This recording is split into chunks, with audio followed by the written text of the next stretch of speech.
उत्तर भारत समेत दिल्ली एनसीआर में कोहरे का कहर जारी है। रिहायशी इलाकों में बहुत कम है विजिबिलिटी। ठंडी हवाओं ने मैदानी इलाकों में बढ़ाई कपकपी। जारी है कड़ाके की ठंड का भीषण प्रकोप। कोहरे ने भी बढ़ाई लोगों की सिरदर्दी। लो विजिबिलिटी की वजह से ट्रेन और गाड़ियों की रफ्तार धीमी। फ्लाइट्स भी देरी से भर रही है उड़ान। सड़क पर धीमी रफ्तार से गुजर रही है गाड़ियां। पहाड़ों पर हुई बर्फबारी से मैदानी इलाकों में ठंड का टॉर्चर बढ़ गया है। अलाव के साथ अब लोगों ने ली रैन बसेरों की शरण। 11 और 12 जनवरी को पूरे दिल्ली एनसीआर में बारिश का भी अलर्ट है। हिमाचल प्रदेश की लाहौल स्पीति में जमकर गिर रही है बर्फ। कड़ाके की ठंड से जमे नदी नाले। चंद्रभागा नदी का जमा पानी। लाहौल स्पीति में माइनस पे चल रहा है तापमान। श्रीनगर में एक बार फिर जम गई डल झील की ऊपरी परत। नाव चलाने वालों को दिक्कतों का सामना करना पड़ रहा है। शोपियां में हाईवे पर जमी बर्फ को हटाने का कार्य जारी है। एमपी में कटनी के रेस्टोरेंट में लगी भीषण आग। बरगवा एरिया में इंडियन कॉफी हाउस से सटी है बिल्डिंग। शॉर्ट सर्किट से आग लगने की आशंका। फायर ब्रिगेड की गाड़ियां मौके पर पहुंची। दिल्ली विधानसभा चुनाव के लिए अधिसूचना जारी होने के साथ ही आज से शुरू होगा नामांकन। 7 जनवरी तक भरे जाएंगे पर्चे। 20 जनवरी तक उम्मीदवार वापस ले सकते हैं अपना नाम। विधानसभा के लिए 5 फरवरी को वोटिंग। 8 फरवरी को आएंगे नतीजे। 23 फरवरी को समाप्त हो रहा है दिल्ली विधानसभा का कार्यकाल। यूपी के मिल्कीपुर और तमिलनाडु के एरोड में विधानसभा उपचुनाव। आज जारी होगी अधिसूचना। 17 जनवरी तक नामांकन। 20 जनवरी तक नाम वापस लिए जा सकते हैं। दिल्ली विधानसभा चुनाव के लिए बीजेपी प्रत्याशियों के नाम पर मंथन। नड्डा और अमित शाह दिल्ली बीजेपी के नेताओं के साथ करेंगे बैठक। सुबह 10:30 बजे नड्डा के आवास पर होगी मीटिंग। बीजेपी केंद्रीय चुनाव समिति की आज शाम 6 बजे होनी है बैठक। दिल्ली चुनाव के लिए उम्मीदवारों के नामों पर लगेगी मुहर। आज ही जारी हो सकती है बीजेपी की दूसरी लिस्ट।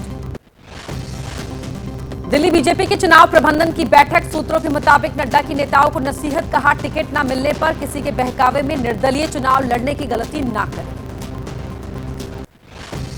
बीजेपी सांसद मनोज तिवारी का दावा। दिल्ली के लिए बीजेपी का घोषणा पत्र 2 से 3 दिन में जारी हो जाएगा। घोषणा पत्र में सबके लिए कुछ न कुछ होगा। चुनाव आयोग ने दिल्ली चुनाव आयुक्त के पास भेजी आम आदमी पार्टी की शिकायत। कहा जांच कर नियमों के हिसाब से कार्रवाई करे। आम आदमी पार्टी के नेताओं के प्रतिनिधिमंडल ने की थी शिकायत। नई दिल्ली विधानसभा सीट को लेकर आम आदमी पार्टी का आरोप। 15 दिन में 5% वोट काटे। 13,000 नए वोटर जुड़े। कहा जाहिर है यूपी बिहार से लाकर बनवा रहे होंगे फर्जी वोटर्स। बीजेपी अध्यक्ष जेपी नड्डा का केजरीवाल पर आरोप। एक्स पर पोस्ट कर कहा हार के डर से बौखलाए केजरीवाल। यूपी बिहार के लोगों को फर्जी वोटर कहकर किया उनका अपमान। आम आदमी पार्टी के नेता संजय सिंह का बीजेपी पर पलटवार। पूर्वांचल के भाइयों को बीजेपी ने बताया रोहिंग्या बांग्लादेशी। फर्जी वोटर की केजरीवाल ने शिकायत की तो बीजेपी झूठ फैला रही है। आम आदमी पार्टी के नेताओं का चुनाव आयोग को दी गई शिकायत में दावा। जिनके नाम पर वोट काटने का था आवेदन उन्होंने चुनाव अधिकारियों के सामने नकारी आवेदन करने की बात।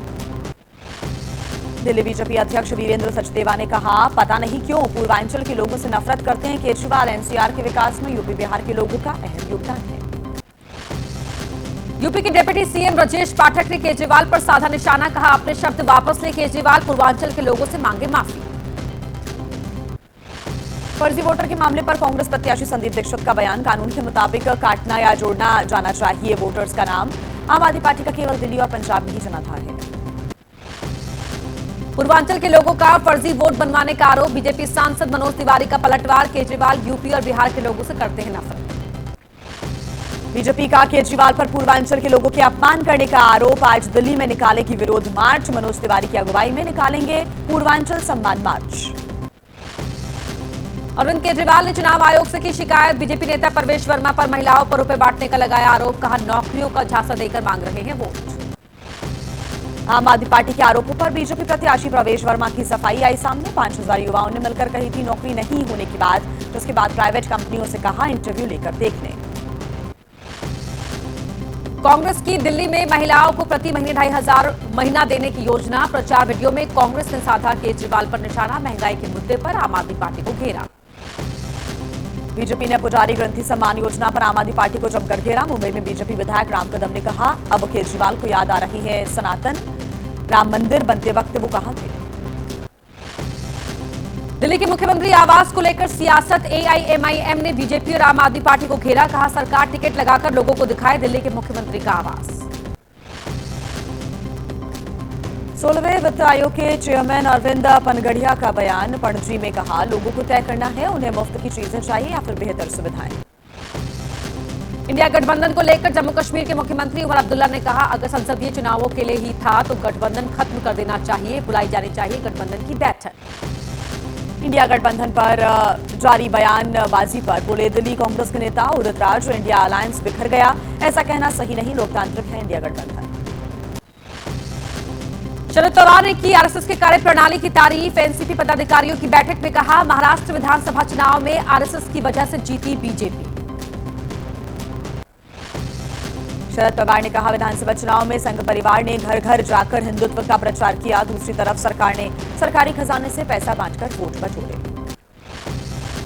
शरद पवार के बयान पर बोले एनसीपी शरद गुट के नेता जितेंद्र आवाहन। मीटिंग में आरएसएस की मेहनत की हुई थी चर्चा, जारी रहेगा आरएसएस से हमारा विरोध। शिवसेना उद्धव गुट के कई कार्यकर्ताओं ने ज्वाइन की शिंदे गुट की शिवसेना। महाराष्ट्र के डेप्यूटी सीएम एकनाथ शिंदे ने कहा चुनाव में लोगों ने दिखाया कौन सा दल असली शिवसेना। सरपंच हत्या मामले पर बोले डिप्टी सीएम अजित पवार, मामले की जांच जारी, मैंने मुख्यमंत्री से कार्रवाई के लिए कहा, सीएम ने दिया भरोसा दोषी किसी भी पार्टी का हो होगी कार्रवाई। बाबा सिद्दीकी मर्डर की जांच को लेकर जीशान सिद्दीकी का आरोप बनाया जा रहा है मुंबई के लॉ एंड ऑर्डर का मजाक, न्याय के लिए करूंगा, अजित पवार फडणवीस से मुलाकात। मुंबई में बोले बीजेपी नेता किरीट सोमैया, कहा अवैध रूप से रह रहे बांग्लादेशी और रोहिंग्या हो सकते हैं आतंकी। अमरावती में भी कई बांग्लादेशी संदिग्ध रूप से बनवा रहे हैं प्रमाण पत्र। लालू प्रसाद यादव पर केंद्रीय मंत्री चिराग पासवान ने निशाना साधा, कहा एनडीए से विपक्षी गठबंधन में चला जाएगा कोई हमारा सहयोगी कोई दल, ऐसा सोचने वालों का सपना कभी पूरा नहीं होगा। केंद्रीय मंत्री जीतन राम मांझी ने एनडीए के एकजुट होने का किया दावा, कहा नीतीश कुमार एनडीए में रहेंगे और बनेंगे अगले मुख्यमंत्री, तेजस्वी की पार्टी 2-3 हिस्सों में टूट जाएगी। बिहार में चुनावी मोड पर आई एनडीए, आज से हर जिले में प्रेस कॉन्फ्रेंस का आयोजन होगा। बगहा में जेडीयू बीजेपी हम और आरएलएम पार्टी के नेताओं की संयुक्त प्रेस कॉन्फ्रेंस से होगी शुरुआत। आज से ओडिशा के पूर्व राज्यपाल रघुवर दास की नई सियासी पारी, सक्रिय राजनीति में नई पारी का करेंगे आगाज, रांची में फिर से लेंगे बीजेपी सदस्यता। शिरोमणि अकाली दल की वर्किंग कमेटी की आज अहम बैठक, सुखबीर सिंह बादल के इस्तीफे पर होगा फैसला, अकाल तख्त साहिब ने दिया है इस्तीफा मंजूर का आदेश। एरो इंडिया 2025 से पहले आज राजदूतों की गोलमेज बैठक, रक्षा मंत्री राजनाथ सिंह बैठक की करेंगे अध्यक्षता, 150 से अधिक राजदूत और उच्चायुक्त होंगे शामिल। भुवनेश्वर में 18वां प्रवासी भारतीय दिवस सम्मेलन, आज समापन सत्र में शामिल होंगी राष्ट्रपति द्रौपदी मुर्मू, त्रिनिदाद और टोबैगो की राष्ट्रपति क्रिस्टीन से भी करेंगी मुलाकात। खनौरी बॉर्डर पर किसान नेता जगजीत सिंह डल्लेवाल के अनशन का आज 46वां दिन, इसी मामले पर आज सुप्रीम कोर्ट में होगी सुनवाई। कांग्रेस सांसद प्रियंका गांधी ने एक्स पर पोस्ट किया, लिखा किसानों से बात कर पीएम मोदी, किसान नेता डल्लेवाल का अनशन करवाएं खत्म, उनकी हालत बिगड़ती जा रही है। शंभू बॉर्डर और खनौरी बॉर्डर पर धरना दे रहे किसान संगठनों के आह्वान पर आज देश भर में केंद्र सरकार के पुतले जलाने का प्लान, शंभू बॉर्डर पर दोपहर 12 बजे जलाया जाएगा पुतला। पंजाब के मोगा में हुई किसानों की महापंचायत में बड़ा फैसला, आज 101 किसानों का जत्था पहुंचेगा खनौरी बॉर्डर, 26 जनवरी को निकाला जाएगा ट्रैक्टर मार्च। संयुक्त किसान मोर्चा का फैसला, शंभू बॉर्डर और खनौरी बॉर्डर पर धरना दे रहे किसान संगठनों से एकता के लिए होगी बातचीत, आज सभी किसान संगठनों को एक मंच पर लाने की होगी कोशिश। 45 दिन से आमरण अनशन पर बैठे किसान नेता डल्लेवाल ने सभी राजनीतिक पार्टियों को चिट्ठी लिखी है, एमएसपी गारंटी कानून के मुद्दे पर अपना स्टैंड स्पष्ट करने को कहा है। शंभू बॉर्डर पर एक किसान ने की खुदकुशी करने की कोशिश, हालत गंभीर होने पर राजपुरा के अस्पताल में कराया गया भर्ती, सरकार के खिलाफ धरने पर बैठा था किसान। उज्जैन की पंचायतों के नाम बदलने के बाद मध्य प्रदेश में 55 जगहों के नाम बदलने की मांग, हिंदुवादी संगठनों ने कहा मुगलों नवाबों के समय बदली गई थी पहचान।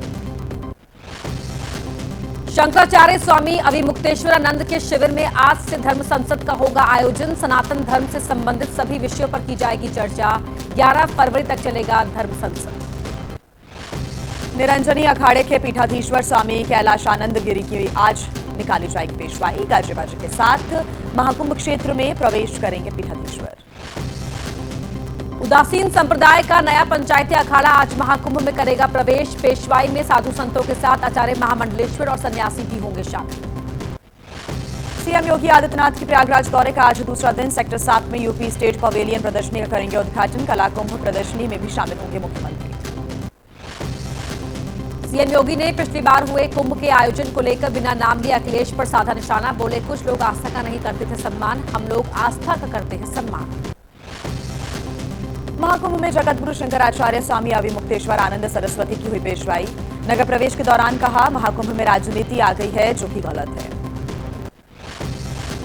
महाकुंभ में सजा पंचायती निरंजनी अखाड़े का मंच। धर्म संसद चौपाल में डरेंगे तो मरेंगे वाले नारे पर अड़े संत, मनुस्मृति के साथ रहने की बात कही। प्रयागराज महाकुंभ पहुंचे चाय वाले बाबा, बिना कुछ खाए और बिना बोले 40 साल से आईएएस एस्पिरेंट्स को देते हैं फ्री कोचिंग। एक दिन में 10 कप चाय पीकर रहते हैं जिंदा। महाकुंभ में पहुंचे, नाक में ऑक्सीजन की नली लगाए महंत इंद्रगिरी। साल 2021 में कोरोना की चपेट में आने से उनके फेफड़े हो गए थे खराब। सफर करने और चलने से बचने की डॉक्टर्स ने दी है सलाह। महाकुंभ में इस्कॉन के साथ मिलकर अडानी ग्रुप शुरू करेगा महाप्रसाद की सेवा। 40 रखों पर लगेगा भंडारा। गौतम अडानी बोले, सेवा ही देशभक्ति का सर्वोच्च रूप है। तिरुपति भगदड़ मामले में सीएम नायडू ने दिए न्यायिक जांच के आदेश। लापरवाही बरतने के आरोप में डीएसपी को किया गया निलंबित। 3 अधिकारियों का हुआ तबादला। तिरुपति पहुंचे मुख्यमंत्री चंद्रबाबू नायडू ने घटना पर जताया दुख। भगदड़ में मरने वालों के परिजनों को 25-25 लाख रुपए देने का किया ऐलान। असम के दीमा हिसाओं में रेस्क्यू ऑपरेशन के दौरान खदान से निकाला गया एक और शव। 3 दिन पहले पानी भर जाने से कोयले के खदान में फंस गए थे 9 मजदूर। सुप्रीम कोर्ट के नाम से चल रही फर्जी वेबसाइट को लेकर कोर्ट ने किया आगाह। गुमराह कर निजी जानकारियां लेने वालों से सावधान रहने को कहा। संसद और विधानसभा में 33% महिला आरक्षण तुरंत लागू करने की मांग पर आज होगी सुनवाई। अर्जी में लिखा हुआ है, संसद से पास होने के बाद आरक्षण लागू करने के लिए इंतजार करना ठीक नहीं। संभल में खुदाई के खिलाफ मस्जिद कमेटी की याचिका पर सुप्रीम कोर्ट में सुनवाई। मस्जिद परिसर के पास पुराने मंदिरों और कुओं की तलाश पर रोक लगाने की मांग की गई है। समलैंगिक शादी की मांग वाली पुनर्विचार याचिका सुप्रीम कोर्ट से खारिज। 2023 के फैसले में कोर्ट ने समलैंगिक शादी को कानूनी मान्यता देने से इनकार कर दिया था। जम्मू कश्मीर के कुलगाम में आतंकी संगठन लश्कर के 3 सहयोगी को सुरक्षा बलों ने किया गिरफ्तार। ऑपरेशन के दौरान 2 AK-47 समेत कई हथियार भी बरामद किए गए।